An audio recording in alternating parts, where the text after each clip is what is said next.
The stagecoach rattled over the uneven road, kicking up clouds of red dust that clung to Abigail Turner's worn bonnet. She clutched her single leather satchel, her heart pounding louder than the hooves against the earth. What kind of man would want me? She wondered, her reflection flickering in the cracked window pane. A woman with soft brown eyes, a round face, and a body society deemed too full, too unrefined for love. At 32, Abigail had left behind a life of whispers and judgment in Boston, chasing a promise scrawled in a stranger's letter, a marriage proposal from a man named Elias Harper in the frontier town of Willow Creek. The coach lurched to a stop, and the driver's gruff voice broke her thoughts. "Willow Creek, ma'am. End of the line." Abigail stepped onto the dusty main street, the scent of pine and damp earth filling her lungs. The town was a patchwork of weathered storefronts and clapboard houses, nestled between rolling hills, and a river that glinted like molten gold under the late afternoon sun. She smoothed her faded blue dress, steeling herself for the meeting that could change everything. But Elias Harper was not what she'd imagined. The man waiting by the general store was tall, with sharp cheekbones and cold gray eyes that raked over her with barely concealed disappointment. "You're Abigail?" he asked, his tone clipped as if her presence was an inconvenience. She knotted her throat tight. "I expected someone different," he said, his gaze lingering on her curves. "I don't think this will work. I'm sorry." With that, he turned and walked away, leaving her alone in the dust. The rejection stung like a slap, but Abigail refused to crumble. She'd heard worse in Boston snickers about her size, whispers that no man would choose her. Yet here she was, thousands of miles from home, with nothing but a satchel and a stubborn spark of hope. "I didn't come this far to be turned away," she thought, squaring her shoulders. She'd find a way to make a life here, with or without Elias Harper. As dusk painted the sky in hues of lavender and amber, Abigail wandered toward the river, seeking solace in its gentle murmur. That's where she met Caleb Monroe. He was kneeling by the water, his broad shoulders hunched as he filled a canteen. His dark hair was streaked with gray, and his calloused hands spoke of a life spent working the land. "Lost?" he asked, his voice warm but cautious, like a fire banked low. "Not lost," Abigail replied, her chin lifting. "Just figuring out my next step." He studied her, his hazel eyes kind, but searching, as if he saw more than the woman Elias had dismissed. "Willow Creek's a good place to start over," he said, "but it's not always kind to newcomers." He stood, offering her the canteen. "Care for a drink?" She hesitated, then accepted the cool water, soothing her parched throat. Caleb was no gentleman in fine clothes. He was a farmer, maybe a hunter, with dirt under his nails and a quiet strength that made her feel oddly safe. They talked as the stars emerged, her story spilling out: the mail-order bride, and the journey west, Elias's rejection.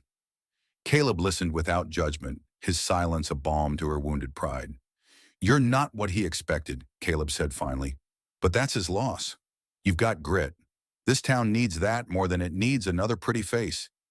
Abigail's cheeks warmed, not from flattery, but from the respect in his words. For the first time in years, she felt seen, not as a body to be judged, but as a person with dreams and strength. As they parted ways, Caleb tipped his hat. "If you need a friend, I'm just across the river. Ask for the Monroe farm." She watched him disappear into the twilight, the scent of pine lingering in the air. Willow Creek was a gamble, but maybe it was the right one. Could she build a life here despite the whispers and the weight of Elias's rejection? Could a man like Caleb see her for who she truly was? The morning sun spilled over Willow Creek like honey, but Abigail woke to the bitter taste of yesterday's rejection. Elias Harper's loss, she told herself, though the words felt hollow against the ache in her chest. Standing in the cramped room above the town's only boarding house, she stared at her reflection in a chipped mirror. Her curves, her soft jawline, things Boston had taught her to hide, were still there, unyielding. But so was the fire in her eyes. "I'm not done yet," she thought, tying her bonnet with purpose. Today she'd carve out a place in this town, no matter what it took. The boarding house keeper, Doña Rufina, a wiry woman with silver-streaked hair and a gaze sharp as a hawk's, had taken an instant liking to Abigail.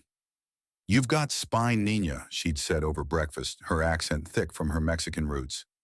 "This town chews up the weak. Don't let it." Rufina's words were a lifeline, and when she mentioned the town needed a seamstress, Abigail's heart leapt. She'd sewn her own clothes since she was a girl, her nimble fingers turning scraps into something beautiful. It was a start. Armed with her sewing kit and a stubborn streak, Abigail ventured into Willow Creek's bustling main street. The air smelled of fresh-baked bread and horse sweat, and the chatter of townsfolk mingled with the clatter of wagon wheels. She approached the general store, its weathered sign creaking in the breeze, hoping to offer her services. But the storekeeper, a pinched-faced woman named Mrs. Clara Vance, barely glanced up from her ledger. "We don't need another seamstress," she said, her eyes flicking over Abigail's figure with a smirk. "Besides, you're not exactly the picture of refinement, are you?" The words cut deep, echoing the taunts of Boston. Abigail's hands tightened around her sewing kit, but she forced a smile. "I can mend anything, dresses, quilts, even dreams if you give me a chance." Clara's laugh was sharp, dismissive, but Abigail left a sample of her work, a neatly stitched handkerchief, on the counter. "Keep it," she said. "You might change your mind." Deflated but not defeated, Abigail wandered toward the river, its gentle rush a contrast to the storm in her heart. She sat on a mossy rock, sketching designs in her notebook, dresses that flattered curves, not hid them. That's when she saw Caleb Monroe again, leading a horse laden with pelts toward the trading post. His flannel shirt was rolled to his elbows, and his easy stride spoke of a man at home in this wild land. He spotted her and paused, his hazel eyes crinkling with a smile. Still figuring out that next step, he asked, tying his horse to a post.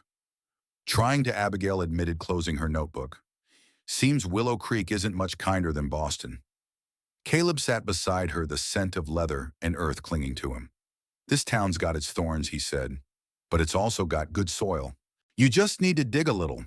He told her about Willow Creek's struggles, floods that ruined crops, families leaving for greener pastures. "Folks here are scared of change, but they need it. Someone like you with a spark could shake things up." His words stirred something in her, a flicker of possibility. "What about you?" she asked. "Why stay?" Caleb's gaze drifted to the river, his voice softening. "Lost my wife Sarah 3 years ago. Fever took her. This land's all I've got left of her. I stay to keep her memory alive, to make something of this place." The vulnerability in his voice caught Abigail off guard, binding her to him in a way she hadn't expected. Here was a man who knew loss, yet chose to build, not break. As they parted, Caleb handed her a small carved wooden bird from his pocket. "For luck," he said. "Come by the farm sometime. My sister Lila could use a dressmaker." Abigail clutched the bird, its smooth edges grounding her. Could she plant roots in this unforgiving town? Could Caleb's quiet faith in her be the start of something more? The wind carried the sharp scent of rain as Abigail stood outside Caleb's farm, her boots sinking into the muddy path. "What am I doing here?" she wondered, clutching the wooden bird he'd given her. Yesterday's encounter by the river had left her restless, his words about planting roots echoing in her mind. Willow Creek had already shown its teeth, Elias's rejection, Clara's sneer, but Caleb's quiet belief in her felt like a lantern in the dark. Today she'd take a chance, not just for work, but for something she couldn't yet name. The Monroe farm sprawled across a gentle hill, framed by towering pines and fields of golden wheat, swaying like a whispered promise. A small house, weathered but sturdy, stood at its heart, smoke curling from the chimney. Abigail knocked, her pulse racing. The door swung open to reveal Lila, Caleb's younger sister, a wiry woman with bright eyes and a braid as red as the clay earth. "You must be Abigail," Lila said, her smile warm but curious. "Caleb said you're a seamstress. Come in, let's see what you got." Inside, the house smelled of cedar and fresh bread. Lila led her to a cramped parlor where a half-finished quilt lay draped over a chair. "I'm hopeless with a needle," Lila confessed, laughing. "Can you fix this mess?" Abigail ran her fingers over the uneven stitches, seeing not just fabric, but a chance to prove herself. She set to work, her hands steady, weaving thread into patterns that danced like the river's ripples. Lila watched her chatter, filling the room with stories of Willow Creek's quirks. The annual harvest dance, the feud between the blacksmith and the preacher, the way Caleb quietly helped struggling families. "Caleb's got a soft heart under all that grit," Lila said, her tone teasing but fond. "He doesn't let many people in, not since Sarah." Abigail's needle paused, her curiosity piqued. She wanted to ask more, but the door creaked open and Caleb stepped inside, his arms full of firewood. His eyes found hers, and for a moment the room felt smaller, warmer, as if the air itself held its breath. Making yourself at home, he asked, a half-smile tugging at his lips. Abigail nodded, her cheeks flushing, as she showed him the quilt's progress. "You've got a gift," he said, his voice low, sincere. "This town could use more of that." His praise landed softly like the first snowflake of winter, and Abigail felt a spark of something dangerous, hope perhaps, or the beginnings of trust. But not everyone in Willow Creek was ready to welcome her. As she left the farm, a woman approached Margaret Tate, Elias Harper's former fiancée, according to Lila's earlier gossip. Margaret was everything Abigail wasn't: petite, polished with golden curls and a smile that didn't reach her eyes. "So you're the mail-order bride," Margaret said, her voice honeyed but sharp. "Elias was wise to send you packing. This town doesn't need, well, someone like you." The jab hit its mark, stirring old insecurities about her size, her worth. Abigail's grip tightened on her satchel, but she held Margaret's gaze. "I'm not here for Elias," she said evenly. "I'm here for me." Margaret's laugh was brittle, but Abigail walked away, her heart pounding with defiance. She wouldn't let Margaret Clara or anyone else define her. Back at the boarding house, Doña Rufina was waiting, her eyes gleaming with mischief. "Heard you've been to the Monroe farm," she said, pouring tea. "Caleb's a good man, but he's got shadows. You be careful, Nina, but don't be afraid to shine." That night, Abigail lay awake, the wooden bird on her bedside table, catching the moonlight. She thought of Caleb's steady gaze, Lila's warmth, and the quilt she'd begun to mend. Could she stitch together a life here, piece by piece, despite the town's thorns? Could Caleb's quiet strength help her face the shadows, hers and his? The harvest moon hung low over Willow Creek, casting a silver glow across the river that whispered secrets to the night. Abigail stood at the boarding house window, her fingers tracing the wooden bird Caleb had given her. Margaret Tate's venomous words from earlier that day stung like nettles, but they also lit a fire in her chest. "This town doesn't need someone like you." Abigail's jaw tightened. She'd spent years shrinking under Boston's judgment, but here in this wild, untamed place, she'd fight for her place. She'd show them all, Margaret, Clara, even Elias, that she was more than her reflection. The next morning, Abigail woke with a plan. Doña Rufina had mentioned the upcoming harvest dance, a cornerstone of Willow Creek's community, where every family contributed something: food, music, or crafts. Abigail saw her chance. She'd create dresses for the dance, not just for Lila, but for anyone who'd trust her needle. She'd weave beauty into fabric, proving her worth stitch by stitch. The scent of coffee and warm tortillas filled the boarding house as she shared her idea with Rufina over breakfast. "Bold move, Nina," Rufina said, her eyes twinkling. "But you'll need more than thread to win this town over. You'll need heart."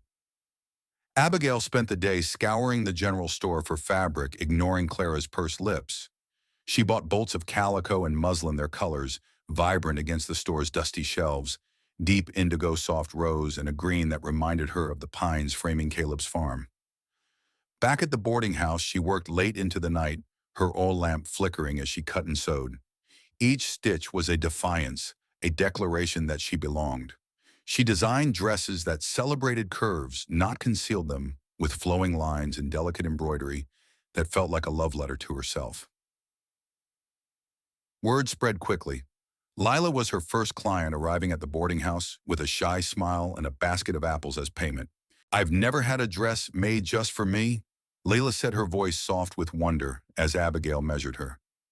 The fitting turned into laughter stories of Lila's childhood, with Caleb, and tales of Sarah, his late wife, who'd loved to dance under the stars.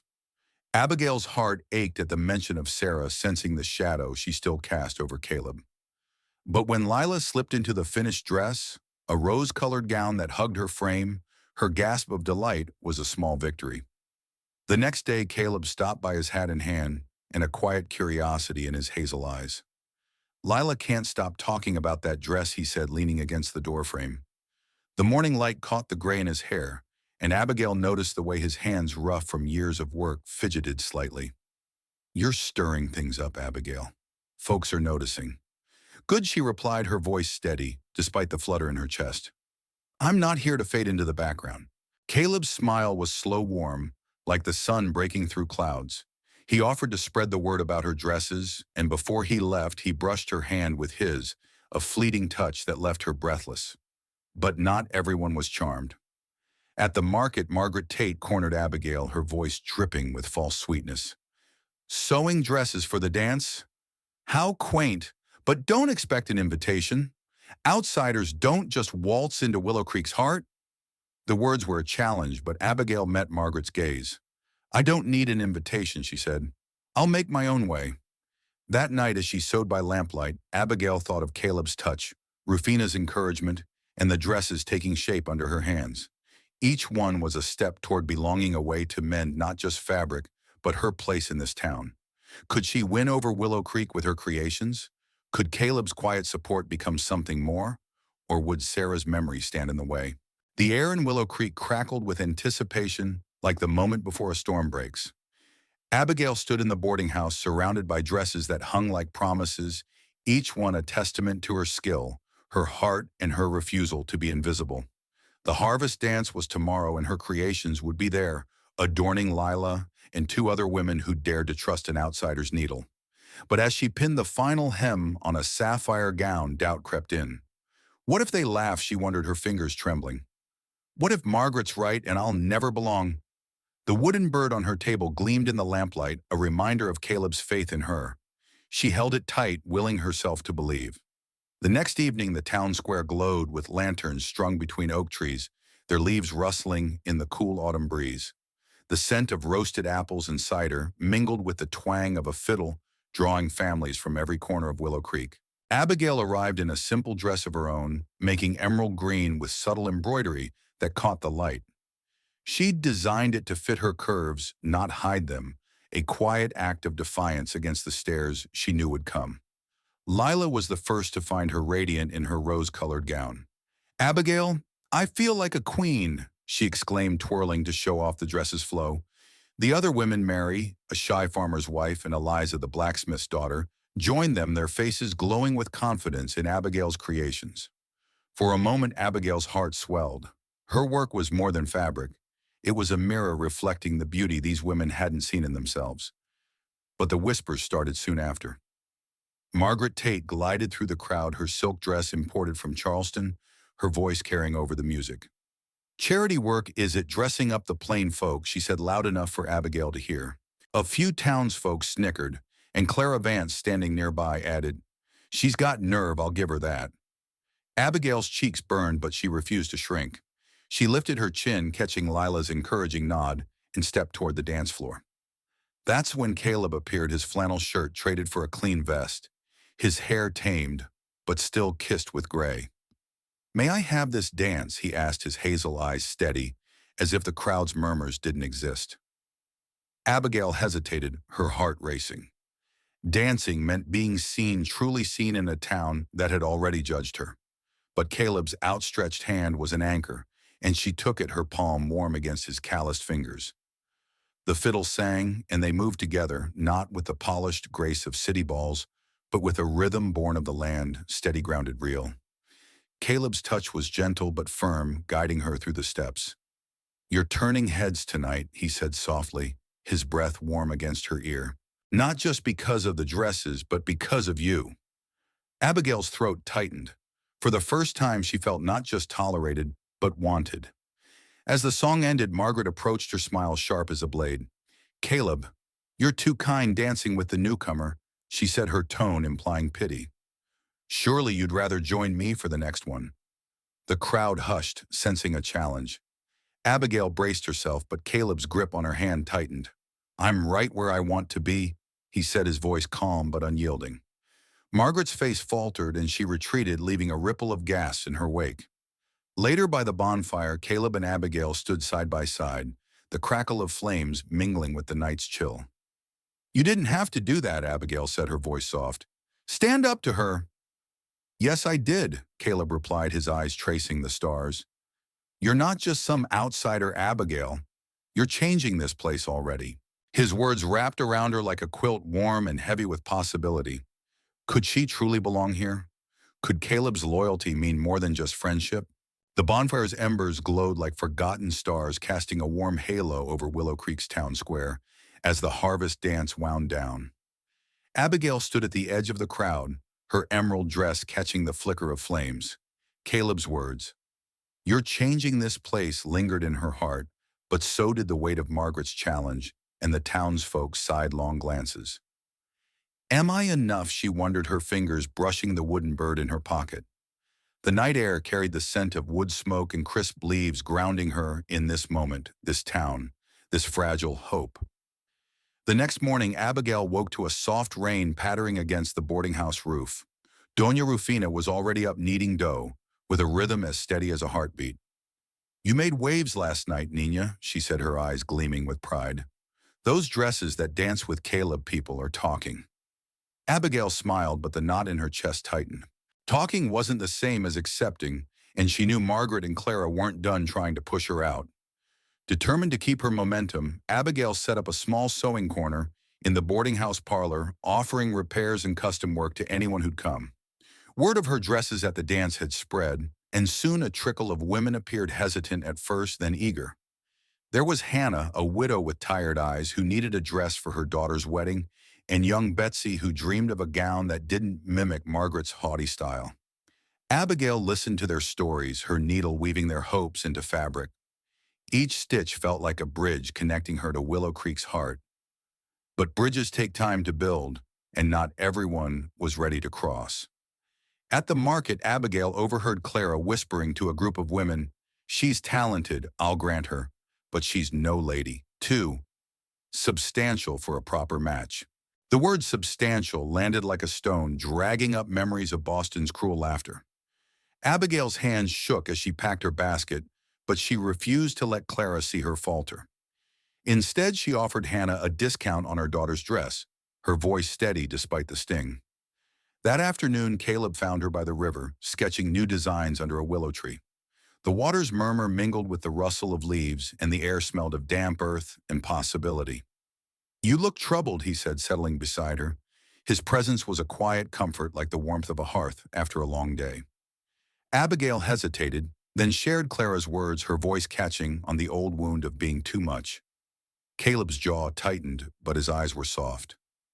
"Clara's wrong," he said. "You're not too much. You're enough. More than enough." He paused, his gaze drifting to the river.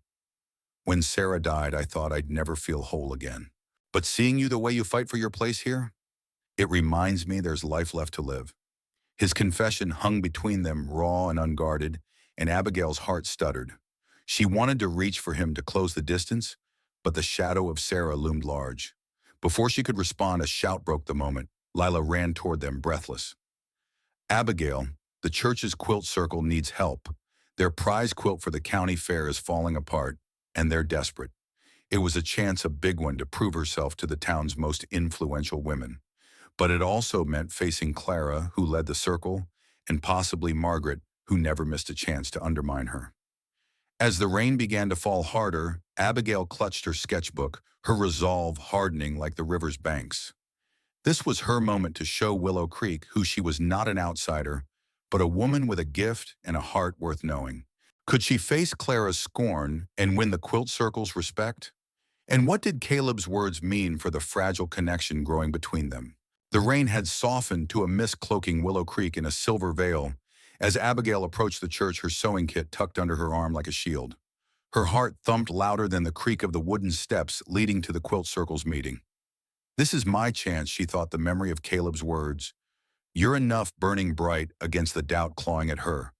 Inside, the air smelled of beeswax and old hymnals, and the circle of women looked up, their faces a mix of curiosity and skepticism.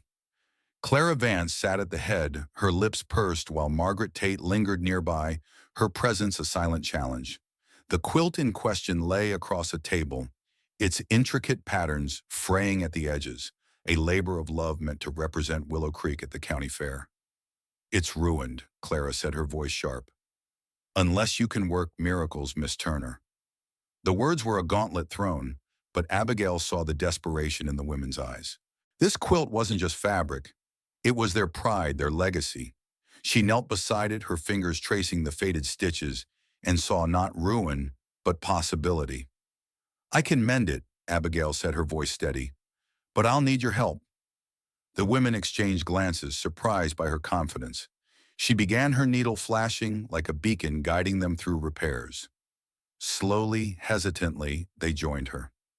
Hannah with her quiet focus, Eliza with her eager hands. Even Clara, though reluctant, picked up a needle. Abigail shared techniques she'd learned in Boston, her hands moving with a grace that silenced the room. The quilt began to come alive again, its colors vibrant against the gray day outside. As they worked, Abigail shared a story her mother's quilt sewn, during hard times, a reminder that beauty could emerge from struggle. The women softened their own stories, spilling out Hannah's loss of her husband, Eliza's dreams of leaving Willow Creek. For the first time, Abigail felt not like an outsider, but part of something bigger. But Margaret, standing apart, broke the moment. "This is all very touching," she said, her voice dripping with disdain, "but a quilt won't make you one of us." Abigail's needle paused, but she met Margaret's gaze. "I'm not trying to be you," she said. "I'm trying to be me." The room stilled and Clara's eyes narrowed, but a faint nod from Hannah gave Abigail courage. She returned to the quilt, her stitches a quiet rebellion. Later, as the women dispersed, Caleb was waiting outside, leaning against a fence post, the mist clinging to his coat. The sight of him, steady and unassuming, sent a warmth through her. "Heard you took on the quilt circle," he said, a smile tugging at his lips. "How'd it go?" "They're not won over yet," Abigail admitted, falling into step beside him as they walked toward the river. The air was heavy with the scent of wet pine and earth. "But I think I made a start." She hesitated, then asked, "Why do you believe in me, Caleb?" "You barely know me." He stopped, his hazel eyes searching hers. "I know what it's like to feel like you don't fit," he said. "After Sarah, I thought I'd lost my place in the world.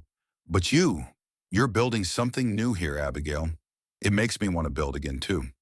His voice was low, raw, and the vulnerability in it pulled at her heart. She wanted to ask about Sarah, about the weight he carried, but his hand brushed hers and the moment felt too fragile to break. As they parted, the church bell rang, a reminder of the work still ahead. Abigail clutched her sewing kit, her resolve strengthened by Caleb's faith in the quilt's slow transformation. Could she mend not just the quilt, but the town's trust? And could she and Caleb build something together, or would the past keep them apart? The dawn broke over Willow Creek with a hush, the sky streaked with pink and gold as if the world itself was holding its breath. Abigail stood in the church, the quilt spread before her like a map of the town's heart, flawed, frayed, but still beautiful.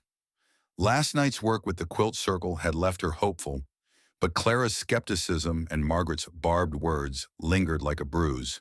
"They'll never see me as one of them," she thought, her fingers tightening around the wooden bird in her pocket. But as the morning light filtered through the stained glass windows, casting rainbows on the quilt, she resolved to keep stitching her way her truth. The county fair was a week away, and the quilt had become Willow Creek's pride, a symbol of unity in a town fractured by hardship. Abigail worked tirelessly, her hands moving with purpose as she guided the circle. Hannah's stitches grew bolder, Eliza's laughter brighter, and even Clara, though grudging, praised Abigail's skill. "You've got a steady hand," she admitted, her tone softer than before. It wasn't acceptance, not yet, but it was a crack in the wall. Outside the church, the town buzzed with preparations for the fair: bakers, kneading dough, farmers hauling pumpkins, children chasing each other through the streets.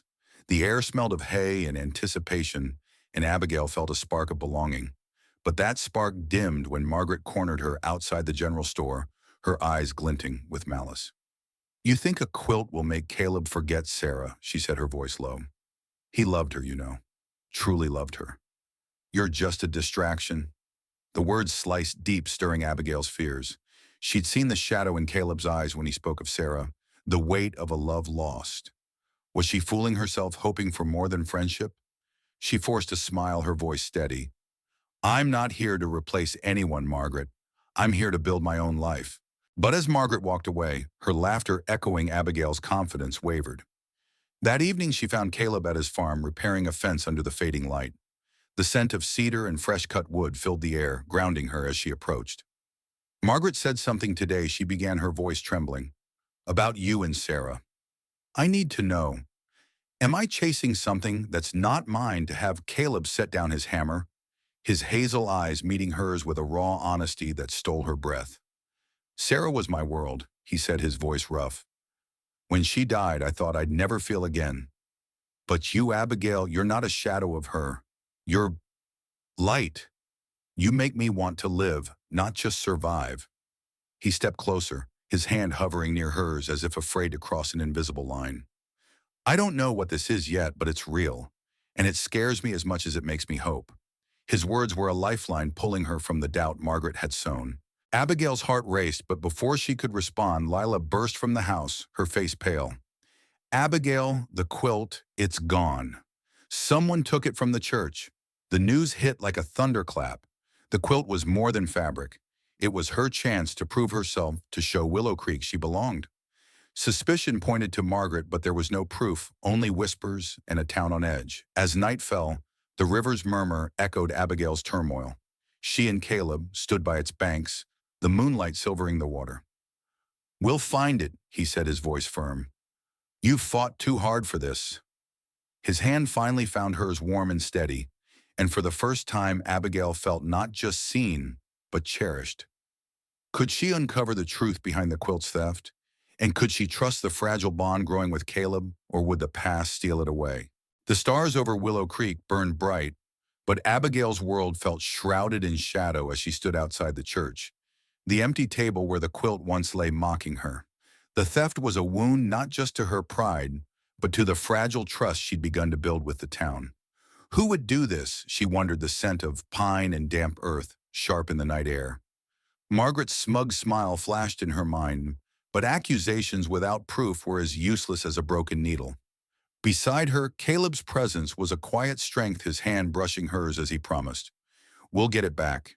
His touch lingered, a spark in the dark, but Abigail knew this fight was hers to lead. By morning, the town was abuzz with whispers. The quilt's disappearance was a scandal threatening Willow Creek's pride at the county fair.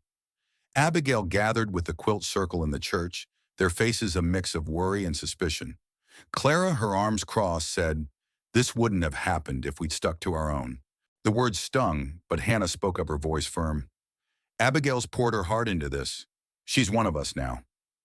Eliza nodded, and even Clara's expression softened a crack in her armor. Abigail's chest swelled with gratitude, but the clock was ticking, 3 days until the fair. Determined, Abigail and Caleb began their search. They started at the general store where Clara admitted seeing Margaret lingering near the church the previous evening. Didn't think much of it. Clara said, her tone grudging but honest. Next, they questioned the blacksmith who'd seen a cloaked figure near the church at dusk.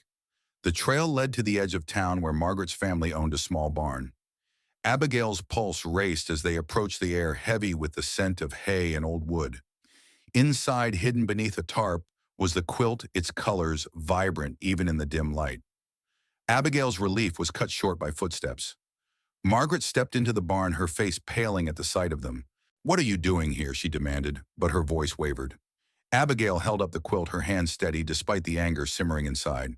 "This belongs to Willow Creek," she said. "Why would you take it?" Margaret's composure cracked, her eyes flashing with desperation. "You don't understand," she spat. "You waltz into town stealing Caleb, stealing our respect. I thought if the quilt failed, you'd fail too." Her words were a confession, raw and ugly, revealing a woman trapped by her own fears. Abigail saw herself in Margaret, not the cruelty, but the ache to be enough. "I'm not here to take anything," Abigail said softly. "I'm here to build something for all of us." Caleb stepped forward, his voice calm but firm. "Margaret, this isn't you. Let's make this right." Stunned, Margaret nodded, her shoulders slumping. They agreed to return the quilt without exposing her, a mercy Abigail offered not out of weakness, but strength. As they walked back to town, the quilt cradled between them. Caleb looked at Abigail with something new in his eyes. Admiration, yes, but also a deeper warmth. "You could have ruined her," he said, "but you chose grace." "I've been judged enough," Abigail replied, the river's murmur rising as they passed its banks. "I won't do that to someone else." Caleb stopped, turning to face her. The moonlight caught the gray in his hair, the lines of a life hard-lived, and he took her hand. "Abigail, you're changing me too," he said, his voice low. "I'm ready to let go of the past." "Are you?" Her heart pounded, the weight of his words, a promise and a question. Could she trust this feeling, this man who saw her as she was? And with the quilt restored, could she lead Willow Creek to a victory that would cement her place among them?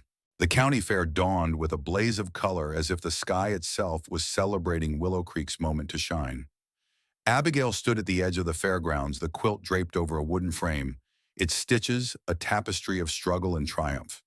The air was thick with the sense of fried dough, fresh hay, and blooming wildflowers, and the hum of laughter and fiddles filled the morning. Her heart raced not with fear, but with a fierce pride. This is my place, she thought, her fingers brushing the wooden bird in her pocket. She'd faced rejection, doubt, and theft, but here she stood ready to claim her victory, not just for herself, but for the town that had begun to feel like home. The quilt circle gathered around her, their faces no longer guarded, but warm with anticipation. Hannah squeezed her hand. Eliza grinned, and even Clara offered a rare smile. "You've done us proud, Abigail," Clara said, her voice gruff but sincere. The words were a balm to the wounds of Boston of Elias's dismissal of Margaret's cruelty. Abigail had mended more than fabric. She'd stitched together trust piece by piece. As the judges approached, the crowd hushed. The quilt gleamed under the sun, its patterns telling a story of Willow Creek rivers and fields, hardship, and hope. The head judge, a stern woman from the county seat, ran her fingers over the stitches, her eyes softening. "This is remarkable," she said. "A true work of art." When she announced Willow Creek's quilt as the winner, the crowd erupted in cheers. Abigail's throat tightened as Hannah hugged her, and Lila's laughter rang out like a bell. For the first time, she felt not just accepted, but cherished. But the day's true turning point came later as the fair wound down, and the sunset painted the hills in hues of amber and rose. Caleb found her by the river, where the water's gentle rush mirrored the calm settling in her heart. He wore his usual flannel, but his hazel eyes held a new intensity. "You did it," he said, his voice low, warm. "You didn't just save the quilt, you changed this town. You changed me." Abigail's breath caught. She'd fought for her place, but this standing with Caleb, feeling the weight of his gaze, was a different kind of battle. "I was scared," she admitted, her voice soft. "Scared I'd never belong, never be enough. But you saw me, Caleb, from the start." He stepped closer, the scent of leather and earth wrapping around her. "I saw you," he said, "and I couldn't look away. Sarah will always be part of me, but you're my future Abigail, if you'll have me." His hand found hers steady and sure, and he pulled a simple silver ring from his pocket, its surface worn but gleaming. "Marry me," he said, not a question, but a promise. Tears blurred her vision, but they were tears of joy, of a woman who'd fought for herself and won. "Yes," she whispered, and when he slipped the ring onto her finger, the world felt right, like a seam perfectly aligned. They stood there, the river singing their story as the stars began to peek through the dusk. Months later, Abigail and Caleb stood hand in hand at their wedding, the town square adorned with her dresses and the quilt circle's handiwork. Willow Creek had changed. Clara now sold Abigail's designs at the store, and Margaret, humbled, had begun to mend her own ways. Abigail's legacy was woven into the town, not just in fabric, but in the courage she'd inspired in others to see beauty in themselves. As the fiddles played and the crowd danced, Abigail looked at Caleb, her heart full. She'd come to Willow Creek seeking a new start and found a love that saw her, a community that needed her, and a strength she'd always carried. The river glittered beyond a reminder that some things like love and resilience flow forever.